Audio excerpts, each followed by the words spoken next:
Sit back, relax, and join William and Lee on their journey through the strange and mysterious world. Welcome to Season 2, Episode 30 of Strange and Mysterious World.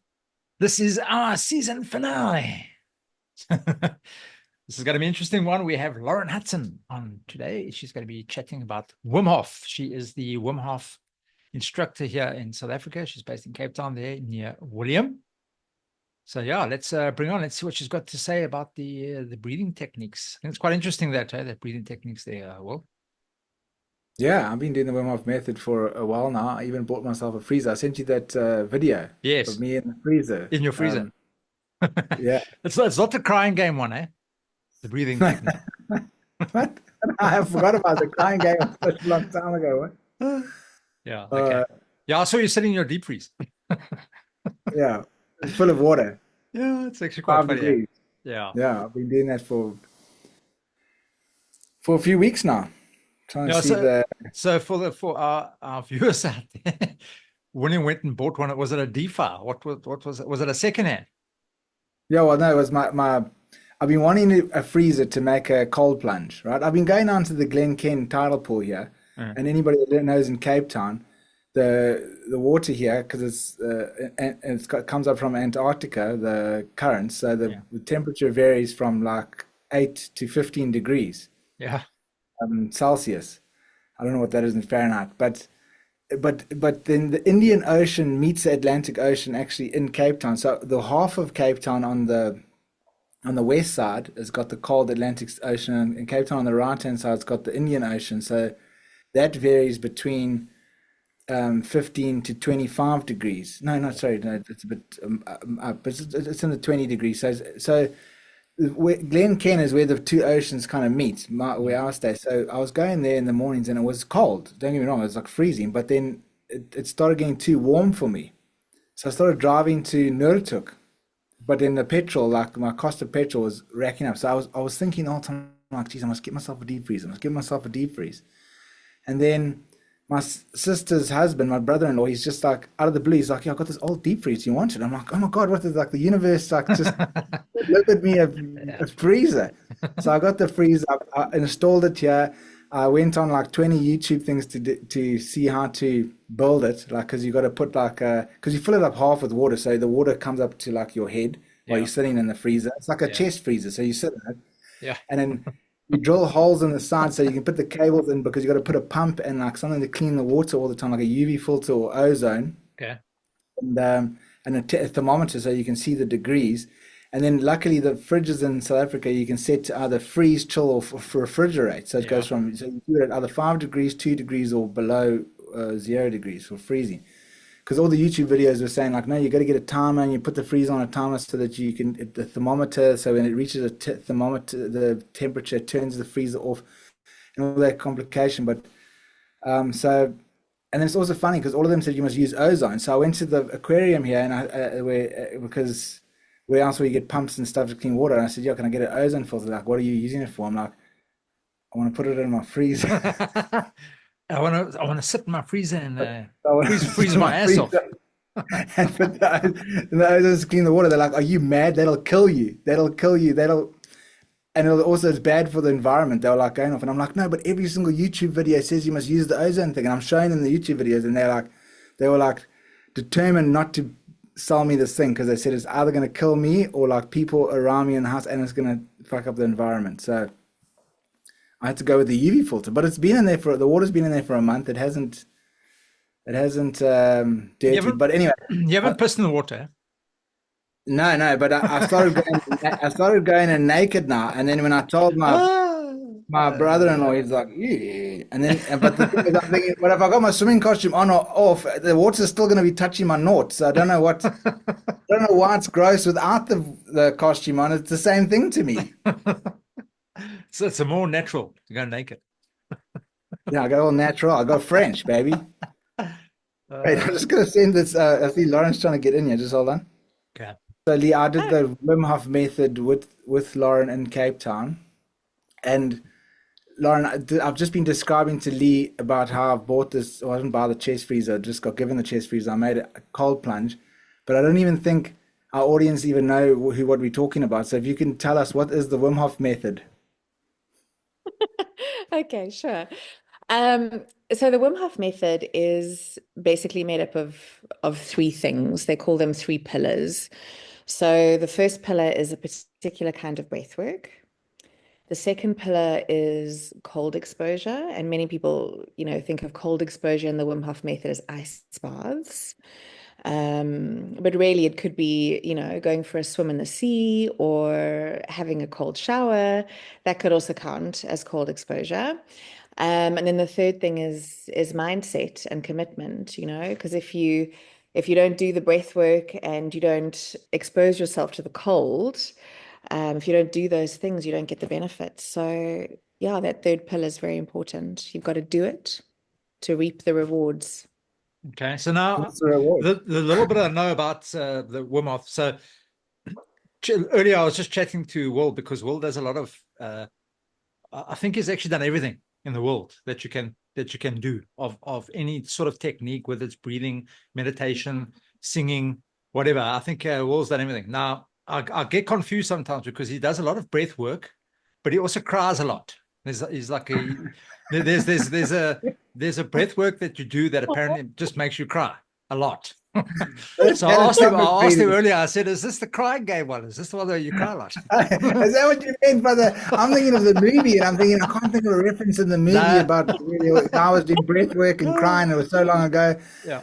No, That so was tropic breathing. no, that's what I meant, yeah. So the little that I know about Wim Hof breathing is exactly as you mentioned. Now, there was a guy that came onto YouTube. He was quite big at some stage. He was always in the ice. The breathing techniques, and he was showing people how to do it. And I just thought, geez, I could never do that. It's like, that's so cold. I don't know what, but apparently it helps with the breathing, and apparently you can hold your breath for X amount of time. It slows your heart rate. I don't know. It just explain the whole thing of this breath. What's the benefits? What is it all about? Well, yeah. So the breath work is, how do I explain it? So basically, you do kind of cyclical hyperventilation, and then there's a series of breath holds. So holding breath on empty, holding breath on with full lungs. And that's basically the breath work. But you do the breath work and the cold exposure separately. This is like a very, very important point. Wim Hof breath work and water do not mix. Okay, so you never do the breath work while going into water.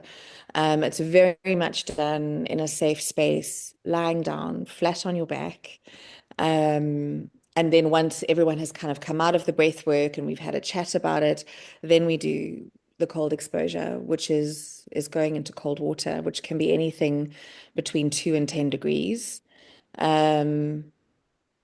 Yeah, for my workshops, I mean, Will was in 2-degree water at my workshop, so he went into very, very cold water. And it's actually the breathing is what makes that easier. They're linked. So like everybody, hears about the Wim Hof method and they're like, oh, the cold water, I couldn't go into the cold. But you basically spend most of the day preparing to go into the cold for those 2 minutes.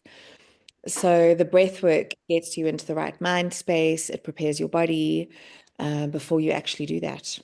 Yeah. And the breath work has all sorts of benefits. It's anti-inflammatory. It's like a wonderful nervous system reset. There are all sorts of interesting things that happen on a physiological level that we are constantly learning more and more about. And so, yeah, Okay. it's fascinating. Just I mean, because you say it prepares you to go into the cold, but like, why would you want to go into the cold? So, can you give us just the benefits of why we would want to go into the cold? Because it just sounds like, okay, cool, we could do this breath work to go into the cold. But Yeah. So why do you want to go into the cold? Yeah, like, of course, the why is one of the most important things in life, right? Why do we do what we do? What do we get from it? So the cold, when you go in, you basically have a massive release of noradrenaline and dopamine. Noradrenaline is that neurotransmitter that is responsible for clarity, focus, energy. And dopamine is that neurotransmitter of motivation. It's also linked to feeling good. Dopamine is sometimes a bit of a tricky one because it's a bit of a double-edged sword, depending on what you attach your dopamine receptors to. But with the cold, you boost your baseline of dopamine by 250%, and it stays very stable for 3 to 4 hours afterwards. So you get those feel-good neurotransmitters. It's a workout for your cardiovascular system. And as you know, like blood flow is everything. Blood flow is absolutely everything. And if you need that system to be working properly in order to be healthy. So when you go into the cold, you're experiencing vasoconstriction. When you get out, you're experiencing vasodilation. And all these things are it's like a workout for your cardiovascular system. It's also very anti-inflammatory, which is wonderful because, our lives are quite inflammatory. So it's good to do something that is anti-inflammatory. Um, yeah, what else? What have I missed? Those are the biggies. It's also quite good to practice, from a mindset perspective, to put yourself into a difficult situation, into an uncomfortable situation, and to practice kind of like top-down control. How can I calm myself while I'm in this difficult situation? Because life is constantly throwing us into difficult situations. Like if you are doing life right, if you're putting yourself out there and living and loving, you are going to experience difficulties. And the thing I love about the ice bath is that it really is going into an uncomfortable space, pushing through the discomfort to get to the other side of that, to experience a little bit of comfort in the discomfort using a calming breath. And it's totally possible. And I think this is the greatest thing about it, because if you can learn to calm yourself down in an ice bath, you can calm yourself down anywhere. So this for me is like a very, very powerful thing about the method. Yeah. Because I mean, that's when you said, yeah, the breath like prepares you for that. I was like, yeah, well, the breath kind of like prepares you for like anything in life. Because like, I mean, I Yes. actually can't go through a day without doing the breath thing because it just really does reset everything in me. It totally calms me. It brings me back to the center. It's actually out of all the meditations, everything I've ever done, it's the thing that actually makes me feel the most like present. And I know it's like this fad word, like, oh, you've got to be present in this whole. They've built a huge $1 trillion industry of being present. But the thing is that it does. That's the first time I actually felt like, okay, now this is probably what present feels like, because it really makes you feel that you're right there, and everything else that's coming into your mind, everything's an illusion. It really made me feel that all the stresses and that are just in my mind, like, because it sometimes overwhelms me so much that I don't actually can't separate it. And once I've done the breath work and I'm sitting there and I'm like, wow, okay, this actually everything is actually external, and this is actually who I am, and it's all just in my mind. That's all an illusion, and I Mm. found that very powerful. And the way I found Wim Hof was I was reading Dean Radin's book Real Magic, and he was talking about the Okay. cities. Um, and the cities are like when yogis go and meditate for like 20 years on a mountain or whatever, and they develop like paranormal like abilities like levitation, by like bilocation, being able to manifest things, like in Patanjali's book, the Yoga Sutras of Patanjali's, he like labels them, and then he's one that you can make yourself as light as a feather, you can make yourself as heavy as a rock. I don't know. I'm still trying to work out what benefit that one makes, what that benefit you get from that one. But like, there's like he labels all the most common ones, and so Dean Radin was saying, like, he was talking about people that have, go on, that people have not eaten for like a year or like or for a few years or something. There's like people that actually have these abilities that they haven't been even eat water or drink, and they actually put people into hospitals to actually monitor them because they thought that this is actually it's actually impossible, and they would monitor these people to see what, if they were going to the bathroom, whatever. But anyway, what one of the people that he mentioned was Wim Hof, and it was a person that was actually accessible. He's online, he's got YouTube videos, and he could warm his body with his mind. Like, he could sit in freezing ice, like zero temperature water for like an hour, and like people would sit in. Usually you would die after 20 minutes, and he could do it for like an hour and 40 minutes. I can't remember what it was like. And they measured his skin, and they could see that he could keep his temperature of his body at a certain degree the whole time. And then when they ejected E. coli into him, he could fight the E. coli with his mind.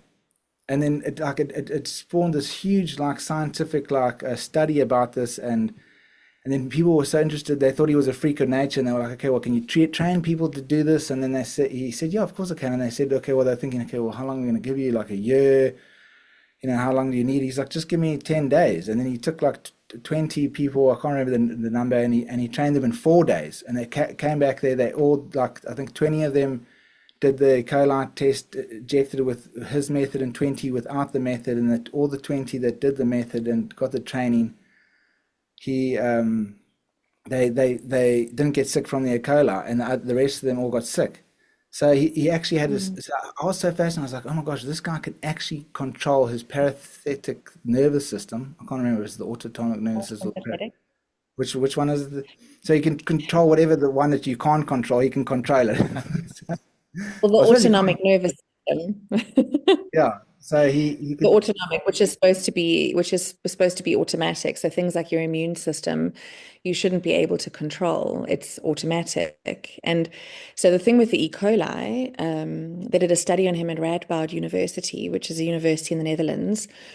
And it wasn't mind power that he was, fighting the E. coli bacteria with.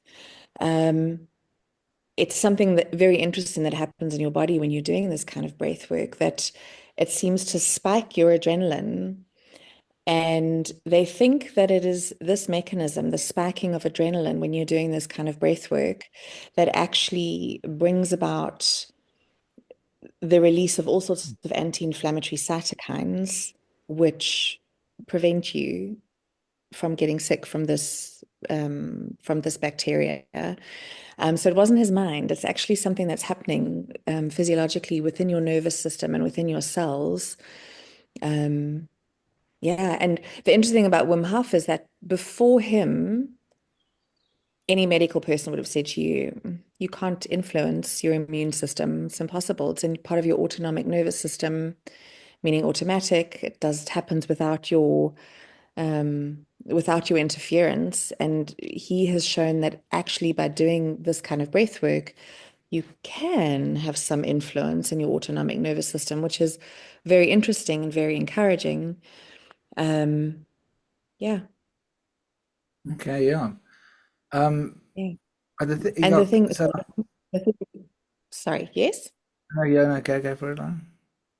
The thing with the cold water, so this was I think it was Wayne State University. They did an experiment with him where they put him into like a suit, almost like a wetsuit, which had kind of pipes going through it, and were able to run hot water and cold water through this suit. And they put him into I think it was an MRI. I'm not sure. Anyway, some fancy machine which can measure your temperature and measure your skin temperature and all sorts. And they put him in there, ran hot water through the suit, body temperature increased. Then they put him in there and ran cold water through, and his skin temperature dropped, as you would expect, right? And then they said, okay, Wim, do your thing, and we're going to do it again.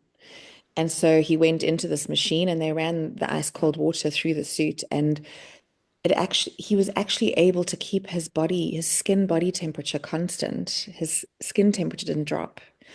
Yeah, and how he did that is a bit of a magical mystery. And that, you could say, was kind of his mind power and, understanding what's happening in his body, because he wasn't really able to do the breath work in that machine, because you've got to lie there relatively still. So yeah. Yeah, because I mean, I know you say that that you don't think it was the mind that made him control his immune system when they injected him with the E. coli, but like, because I got so excited about this method, because I was like, oh my gosh, this is actually something that can train you how to like take control of your nervous system and your mind. So you can actually completely harness your mind and your nervous system. It's like a yoga technique, if you want to call it that.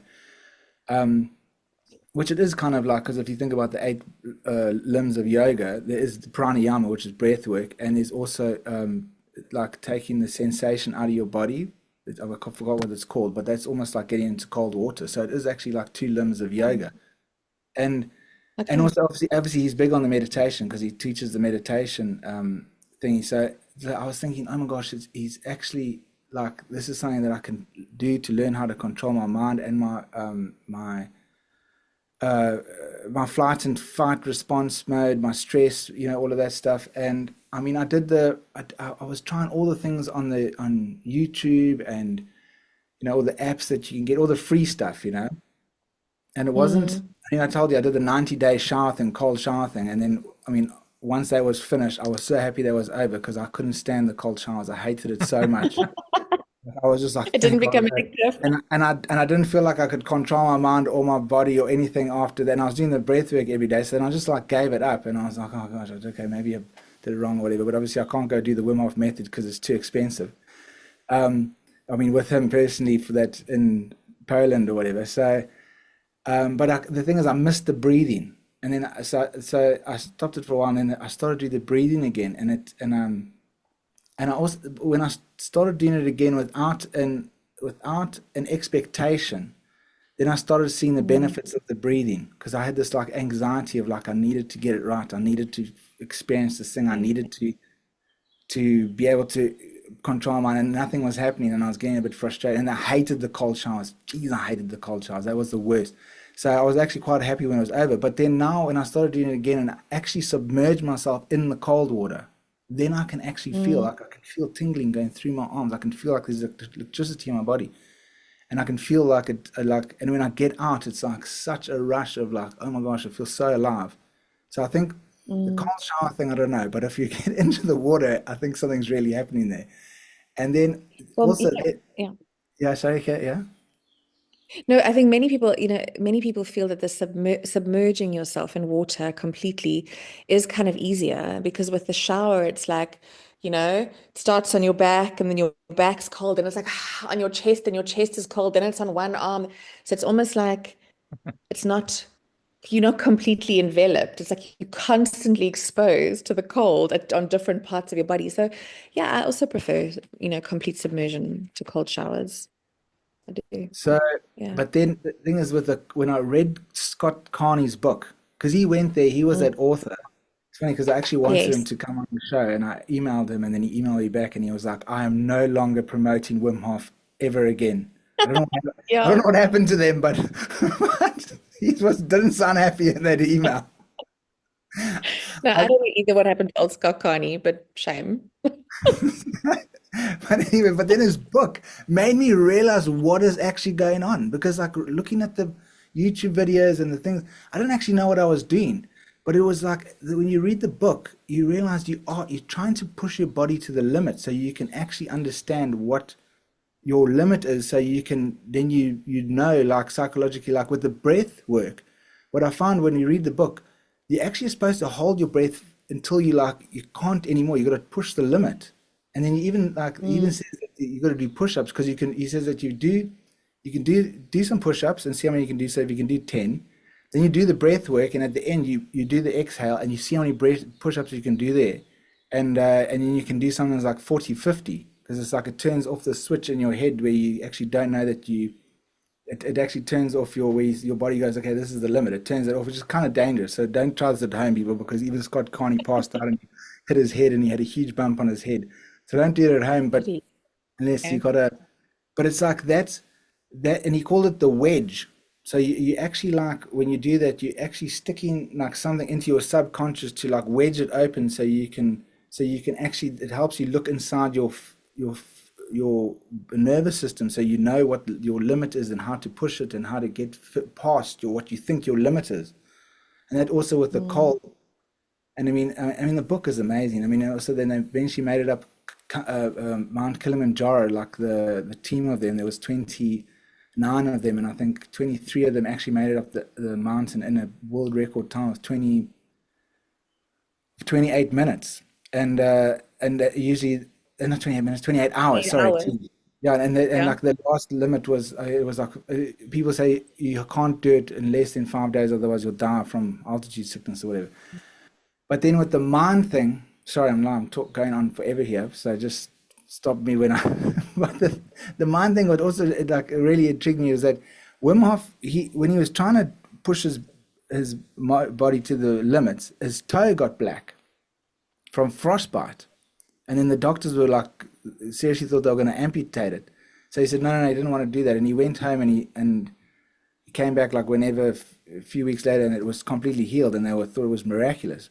But then, because Scott Carney, when he started the book, he wanted to debunk Wim Hof because Scott Carney, he went on that one retreat, that yoga retreat, that Buddhist yoga retreat, and the one girl that they were with, she, in doing this meditation for how many days or whatever, at the end of it, she came out with this epiphany that she actually had to kill herself to get to the next spiritual. So she killed herself. And that's what Scott Carney went and tried to like debunk all of these gurus, these self-proclaimed gurus that were making like all this money out of their method or whatever. And then also in that one book before the Wim Hof book, he wrote about when he was showing like all the dangers of following these gurus. The one, guy in his 20s, he wanted to levitate so badly, and he was following this so-called master, and he was trying to teach him these techniques of levitation and meditation. So the kid sat on a mountain for like, I don't know, days doing this meditation thing, trying to meditate, and he died of dehydration. So this was Scott Carney's, like, he went to go and debunk Wim Hof because he thought like this is another one of these loonies that he wanted to do, and he actually became a But was Wim that Hof. The Wedge? That book was called The Wedge, right? And No, it then was the one about Wim Hof was called What Doesn't Kill Us. No, What Doesn't Kill Us. That was his book on Wim Hof, and he talks about he called it the wedge, the technique that Oh, okay. Wim Hof's trying to teach. Like, you take your body through these extreme limits to find that where you can actually tap into the subconscious so you can control your nervous system or your abilities to push yourself to what your limits are. And so he became, but he actually made it to the top of the Mount Kilimanjaro with Wim Hof in that world record time, doing the method, and he became a firm believer. Well, no, I don't know. I don't know what happened after that, because obviously the book did very well. He was a firm believer, but now he doesn't want to talk about it. That email I sent to me was like, no, I'm not promoting him. I don't know what happened, but anyway. So the other interesting thing about it in the book is that like a lot of people that have autoimmune diseases had miraculous results of like curing not curing it, but like bettering their immune things to like 75%, to even some of them completely cured it to 100%.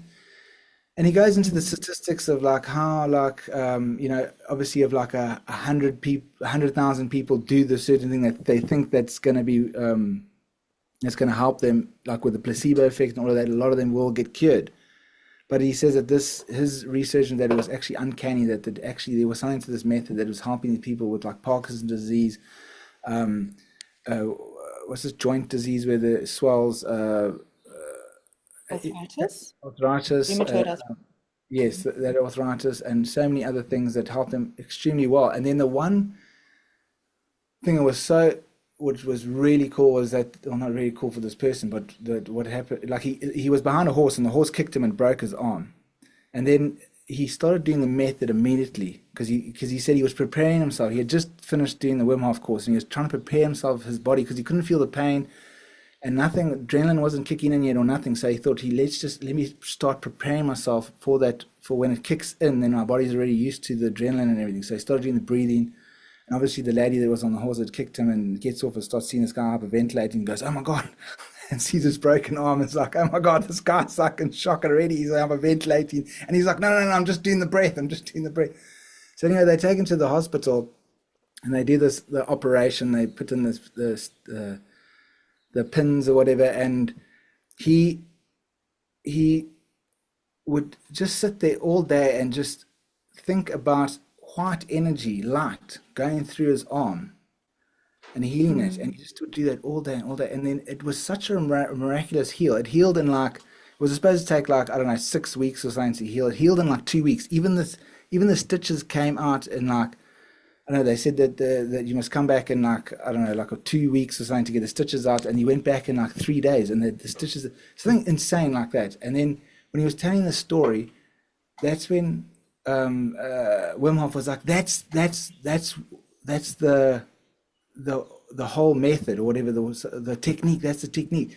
And then I realized, okay, that's obviously what he did on his toe to heal his toe, and that's probably what he's doing in the E. coli thing when he's getting injected with the coli. He's probably doing that kind of like meditation. And also, what made me think about was what's that guy that fell off the bicycle and got his back broken, and Joe Dispenza. Joe Dispenza. So that's when they made me think of Dispenza. Joe Dispenza, because Joe Dispenza, he was a chiropractor. He fell off that bicycle with a car hit him, and his whole back was destroyed. And they said he would never walk again, but they have to do the surgery. And he said, no, he's going to go home, and he's just going to go home. So he went home, and all he did was, for like weeks, every day, all day, he would just imagine his spinal cord, and he would imagine every single vertebra, and he would rebuild it in his mind. And then also after like 6 months, he was walking, he was perfect. And the doctors were like, what the? And obviously that's why he's so famous now, because like he talks about how he healed himself, and he brought that book, How to Be Your Own Placebo, and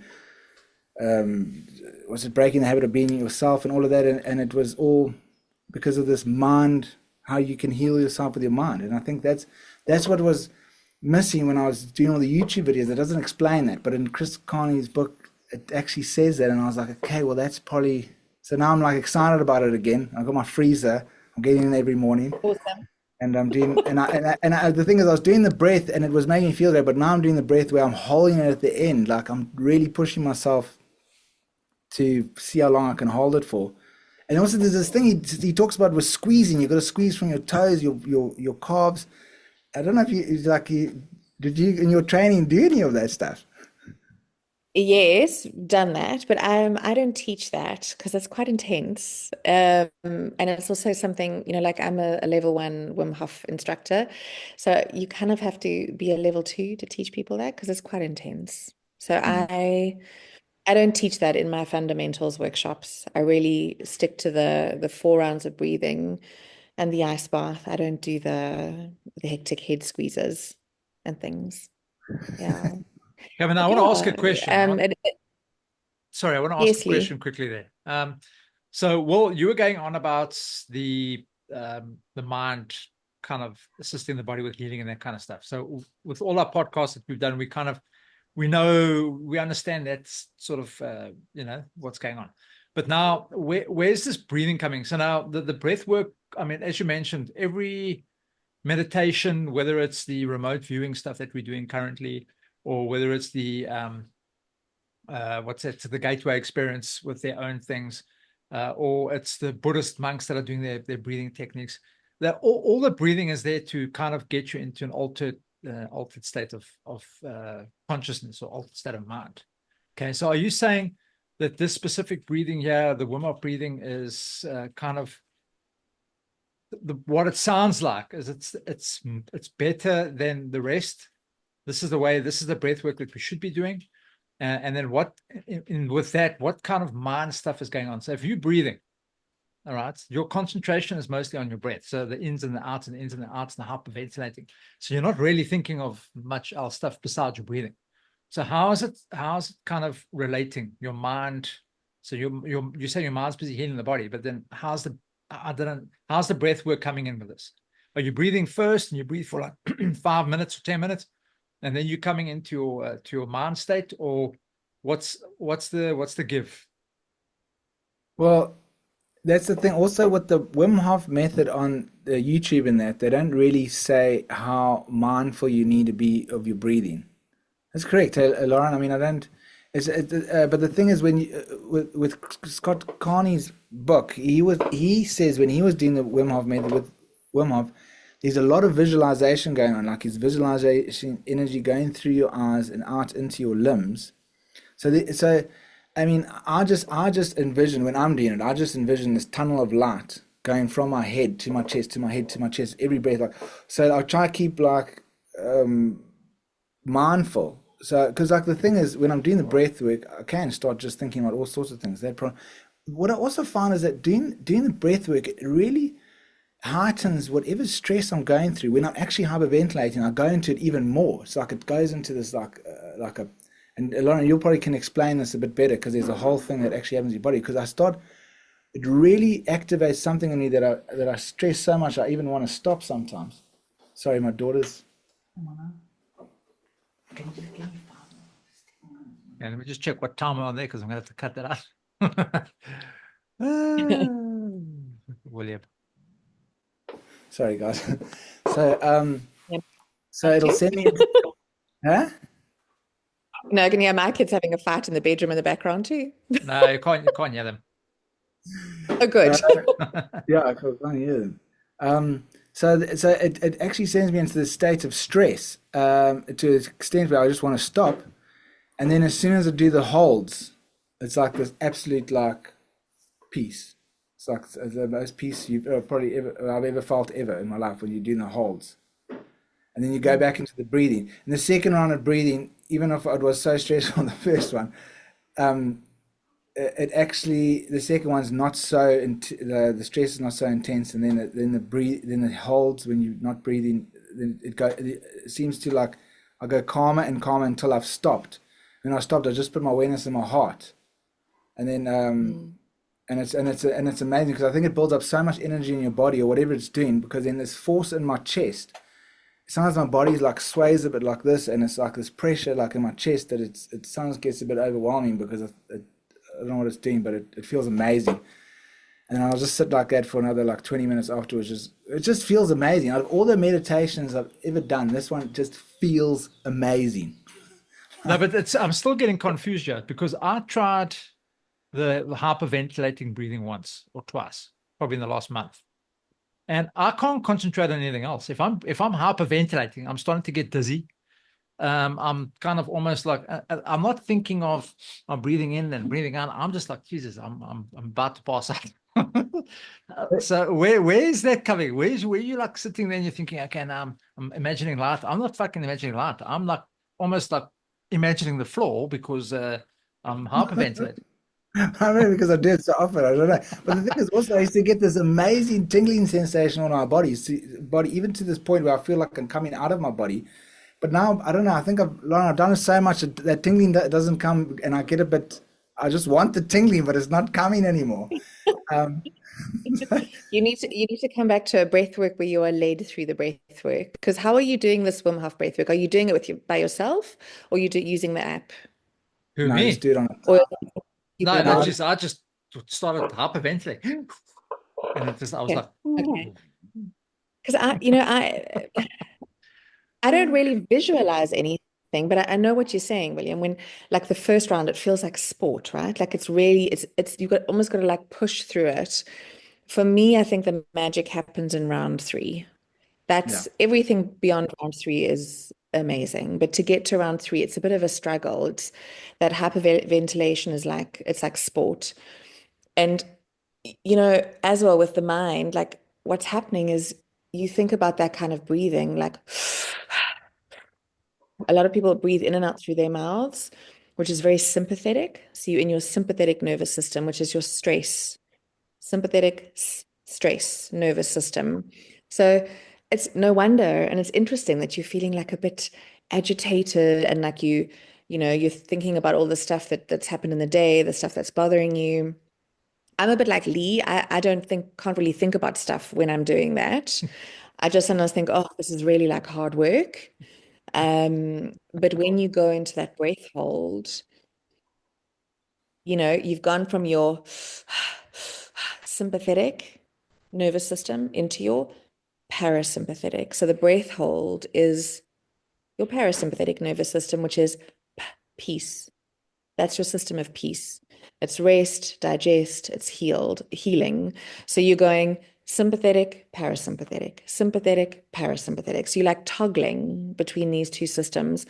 And I think for me, the whole thing is that you're just building flexibility within your system, because we all spend a lot of our modern lives in our sympathetic nervous systems, the constantly being on and reachable, the pace of life, the things that we have to deal with on a day-to-day basis, a lot of it is stressful. And so we lose this ability to kind of get out of that and to get into our parasympathetic, into our rest and digest and heal mode. And for me, I think why the Wim Hof method feels so amazing is because you're toggling between the two. So you're, going backwards and forwards, and it's building flexibility. And I mean, flexibility in mind, body, and soul is the most important thing, right? We all want to be flexible in every aspect in our lives.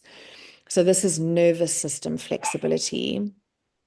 And I think that is the magic of it. And also, when you are doing this kind of breath work and you're doing the breath holds, you're changing your blood flow. And so interesting things are happening. So you're almost able to go into like a deeper state of rest. It's like you're able to turn off those parts of your brain that are involved in the overthinking. They're just given a rest, like the volume is just turned down on those parts of your brain. So as well, I mean, I tried mindfulness and meditation for years and got very frustrated. And it was a period in my life where I was in a bit of a crisis, and I was trying to find that rest that, I was trying to get more into my parasympathetic and battling with it. I couldn't. And the Wim Hof method is what enabled it for me. So I'd do 3 rounds of Wim Hof and then I would meditate, because then it's like your mind and your body are ready. You've got the stillness, you've got the peace, and it makes it easier. Yeah, because that's actually how yoga is supposed to do. Like the asanas, which is what Western yoga, what we think of yoga. We think yoga, when you say anybody to in the street here in a Western society, you say yoga, they think you're going to bend yourself into a pretzel, because that's what we think yoga is. But that's actually the asanas, which is just one of the 8 limbs of yoga, and it's actually just to prepare your nadis, your energy channels for the meditation. And then the pranayama, the breath work, is also this is exactly what you said, to like also shut off. It does also, they talk about how it influences your other bodies, but that's all to prepare yourself to get into the meditation. So that's why, because I've had the most profound meditation ever is after doing the 3 rounds of the Wim Hof thing, because that's really, it just gets you so locked deep into it, and you just, as you say, the brain just turns off. And that's why I feel so like present. I actually hate that word present, because because because I read like millions and millions of books, or sorry, not millions of books, but lots of books of all this presence, and this person say present this, present this, and it's just like it just seems like such a fad until you actually know, like, because there's so many What does it actually feel like? what does it feel like? What is it like? I mean, because I remember my ex, my daughter's mother, she would say, this is how why I became so crazy and all of this stuff. It's because of her, because she said to me, you're not present enough, you must meditate. So I thought, oh, that's great. So I started meditating twice a day, every day, but it was mainly just an escape so I could get away from her and the baby. And I had it, and she was cool with it, like an excuse. So I'd go and meditate. But the thing is, I was just trying to figure out, what does she want from presentness? Like, because if you speak to someone and you say, what does being present mean? Like, there'll be so many different variations. Like, one will think it's like you're like a 360-degree camera where you'll notice everything, the fly buzzing there and the thing falling here, as well as like you can also remember what you're doing in the moment and what you have to get at the store when you go home.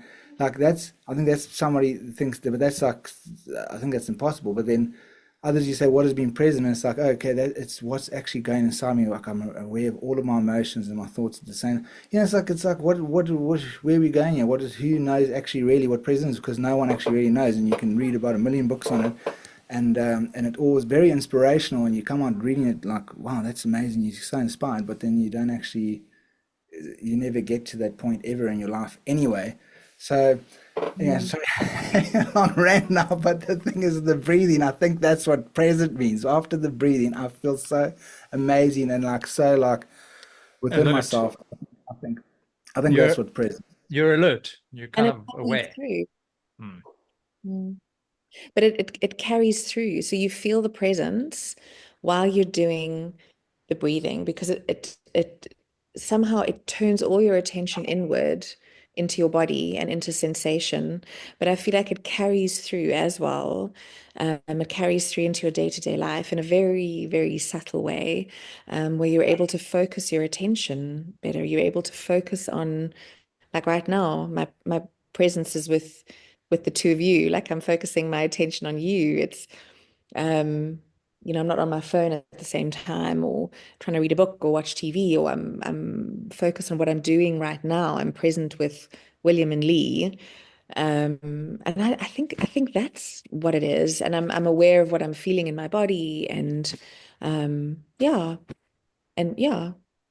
And I feel like the Wim Hof method, it primes you for that. And it carries through into everything. I mean, I feel it in every kind of in every way in my life. I feel like it's made me a better mother, a better friend. It's made me, nicer to myself. Yeah, yeah. Funny enough, I was probably about 2 weeks ago. I'd come across a YouTube video, and I cannot remember the actress, and I cannot remember what movie she was in. But they were discussing the Wim Hof, because I remember William had said to me, "No, we want to get someone on to chat the Wim Hof thing." And I'd actually seen, maybe the computer's listening to what we talk about, and it kind of pops up, this whole theory that this is happening. But I saw this thing, and it's a very recent movie. The actress, I think she was a British lady. She did the Wim Hof breathing technique. I think it was for like 4 months prior to the filming, and she spent a lot of time underwater. I can't remember if it was maybe the Aquaman movie. I can't remember, but she managed to hold the breath, and they checked this. They did this test with her for 7 minutes. Underwater, she was able to hold the breath for 7 minutes. 7 minutes. Yeah, I have to. I think it was Yes, but I have to Kate now. Winslet. Kate Winslet, I think. Yeah. Okay, but I have to interject because the Wim Hof method and water do not mix. Okay. Please do not do the Wim Hof method and then go swimming and go diving underwater. It's not a good idea. The things that are happening in your body, you've blown off a lot of carbon dioxide, and carbon dioxide is the thing that signals to your brainstem to take a breath. And this happens once your carbon dioxide level is high enough, you will take that breath whether you want to or not. And if you are underwater and your body says it's time to take a breath, you will take a breath and drown. So please, guys, the Wim Hof method is never to be done in water. I don't know who's advising Kate Winslet, if this is who it was, but like that's silly. It's really silly. Maybe and I know like the Wim Hof. Yeah, no, sorry, I totally agree with you, Lauren. Because even when I've done the Wim Hof method and I go into the water afterwards, I'm still a bit dizzy, and I feel like if I'm not sitting in the Yeah, freezer, I probably could just pass look, out. I don't know, because no, no, these have to give yourself space. these free divers, these guys that go down without the tanks, and these guys that reach depths, like unknown depths. They do this type of breathing. That's like and they do that before they go and they head down. So I'm assuming it's very Was she similar to doing what's it going on. Wim Hof before she got in there, or she just Yes, trained no, Wim Hof for before 4 months? in the water, and they and then down, because that's Yeah, exactly I'm what not these free sure about divers do. Yeah. Yeah, I'm not sure about the freediving technique. I think they're doing something different. It's not the Wim Hof method. Like I'm not an expert on that, and I'm really not sure what they're doing, but um But we don't want to like really, really, like all your listeners have to be careful. You cannot do Wim Hof method breathwork in water. It is a bad idea. Okay. Like shallow water blackout is a real thing. You can die. You just don't do Wim Hof method anyway, where if you pass out, you will be putting yourself and others at risk. So like never in a car while operating heavy machinery, never in water. Like the best place to do the Wim Hof method is flat on your back, somewhere safe. Yeah, because there's actually been a few people that have died from it, and then like Scott Carney was asking him about it, and Wim Hof got very upset. Well, not upset, but he was very he's obviously it affects him, that people do the method and they Yeah, do because it's drown. a misunderstanding. it's a misunderstanding of the method. And I know like the Wim Hof, the Wim Hof method, the Inner Fire group, they are doing a lot of work to try be super explicit with this message that the Wim Hof method is never to be done in water, because I think there's been a misunderstanding. Yeah, and safety is essential. Yeah, no, for sure. Cool. But Lauren, where can people get a hold of you Yeah. to do the method, to learn how to do So it, to do your training? you can find me on the official Wim Hof method. If you look under Africa instructors, I'm one of 3 on their page. So if someone wants to And come I from also, like Ghana, hey, if someone wants to come from like Ghana or Kenya or Burkina well, I Faso, Gotta think fly in. there are 2 guys up in Morocco, so I think Morocco might be closer. Cool. I'm the only one on their South Africa page, so yeah. Cool. Oh, great. But Well, I also work. I went Yeah. to people listening. I did the course with Lauren. It was amazing. I mean, it's such a beautiful space, and the way she teaches is amazing, and it was such a cool vibe, and all the wisdom you share on the course and everything. And then also you get a meal at the end. Lauren is a chef, and I mean, just the amount of money, because it's so cheap to do it anyway, the course. I mean, it was just worth it. If we didn't even do the water breathing, whatever, and we just got the meal, it was worth it, because it was such a good meal. So it's a win all round. That's what people who keep coming back for a second and third time always say, I'm just here for the food. I'm just here for lunch. Yeah, that's cool. But at the moment, I'm no longer giving workshops from my home, because there is a sauna and cold plunge facility that has opened at Lawrenceford Wine Farm called Fjord. And so I'm now working from Fjord, and we do like weekly guided breathwork sessions, and we do the Wim Hof fundamentals from there. And yeah, it's pretty cool. It's a nice setting. But I still do lunch. I still do Hey, because offer that's what good lunch. I almost got a shock there, because I thought you were going to say when you started that sentence, you said, I'm not doing it anymore. And I was like, you'll probably see No, from no. my The lunch, I was like, what? shall be done. But anyway, even if there wasn't a lunch, it's still amazing. It's worth it. But What is the the cost lunch for the course? At the moment, it's 1,690 for a fundamentals course. Okay. Yeah. All right. And then how long is the course? It's a 5-hour workshop. Hey? How long is the course? It's a 5-hour workshop. 5 hours. Okay. All right. Wow. Okay. That's pretty cool. And did you say where they can meet, see, like, message you? Did they say that, Lee? Well, either through the Wim Hof Method website, or you can find me on Instagram. Gosh, what is my handle? I think it's Lauren Hudson, WHM, Wim Hof Method. I think that's my Insta handle. Or you can find me at The worst promotion. Or you Like, I know, this is not my forte. Or you can find me at Fjord Plunge, which is on Lawrenceford Wine Farm. okay, Yeah. fantastic. Awesome. Yeah, Lauren, All thanks for right. your time, man. Much appreciated. So much. It was wonderful chatting. Yeah. Sorry, cool. I feel like I chatted so much and took up all the space here, but anyway. That's fine. No, that's It's all cool. fascinating. Yeah, no, 100%. Yeah, thank you for joining us, man. Yeah, really cool, Lauren. Pleasure. Thank you. It's lovely to meet you, Lee. Lovely to see you again, William. And lovely. yeah. Yeah, William will see you again soon. I think he's coming for lunch. Yeah. You know where I live. Cool. Awesome. Okay. Thanks, Lauren. All right, guys. Good. Have a nice evening. You too. You too, Cheers. Bye. Bye. Bye. Cool, man. Okay, Sweet, so buddy. all right, so but that's confusing them, because I'm sure didn't Wim Hof, whenever they used to film him in the ice, he's in the water doing the breath work. Yeah, no. So I think like I mean, look, if there's people watching you, like the actress, then maybe but yeah, it's just as dangerous. So we don't want to be responsible for anybody, and obviously Lauren doesn't want to be responsible for anybody No, dying. 100%. No, I agree.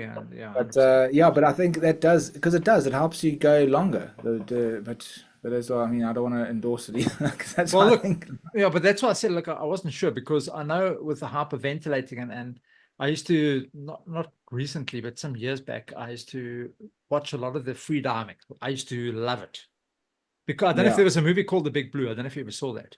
Yes, and there's They- just a great documentary about it as well, called Yeah. The Dive or something. It's Yeah, and it's absolutely awesome. And the way these guys breathe, it's the same. It's hyperventilate, hyperventilate, and then they go, but then they go deep, dude. I mean, it's like, and their heart rate just almost, obviously with the concentration, the heart rate drops to almost like 18, 19 beats a minute. It's like minimal. That's obviously why there's not much oxygen that's needed for breathing, because the oxygen level in the blood is like dropped. So that's why I thought. Yeah. But yeah, so I suppose maybe it's a slightly different way No, but I of. think that's what they do. Yeah, you're right. I think it's just obviously Lauren was just worried. She doesn't want to, anybody to die listening to us or her getting come back to it and say, you told me that I could go to the water. Yeah. So I think it's it's very important. Do not try this at home. No. Yeah, but yes, it would look from our side as well. Do not try that at home, guys. Go and Yeah. do the courses and do it properly, and you'll learn how to do it. And Don't do it in the you water. die. As we said, don't do it in the Yeah. water. Or driving. Remember the one time when we started this podcast and we were talking about some breathing thing, and you started I telling did, me yeah. you do this hyperventilating thing in Yeah. the car on the way to work, and I was like, "What the fuck, dude? You do that in the car? You're gonna kill yourself and other people." Yeah, I was like, what the fuck? But I stopped after that. I was like, what? Yeah. Yeah. No, but anyway, no, that's cool, man. That was cool, man. Anyway, Thanks. no, cool. Yeah, but I'm gotta gonna get my daughter home. yeah, we'll end it off there for the year, guys and girls from around the world. Thank you very much for listening to us for 2024. It's been a pleasure. We will definitely see you guys for the Christmas edition, which will be coming up shortly. And then, yeah, into 2025 for season 3. Again, smash that like button and YouTube channel. No, that's William's favorite. Yeah, but like and subscribe, and also Yeah. we also on all of the podcast platforms, so you can listen to us while driving, not doing the breath work, Yeah. but listen to us. Yeah, in the 100%. car. It's like silk on the ears. Yeah, anyway. No, cool, guys, Okay. girls, everybody. Thank you very much. William, thanks, man. We'll chat to you Thanks. again. Cheers, dude. Bye.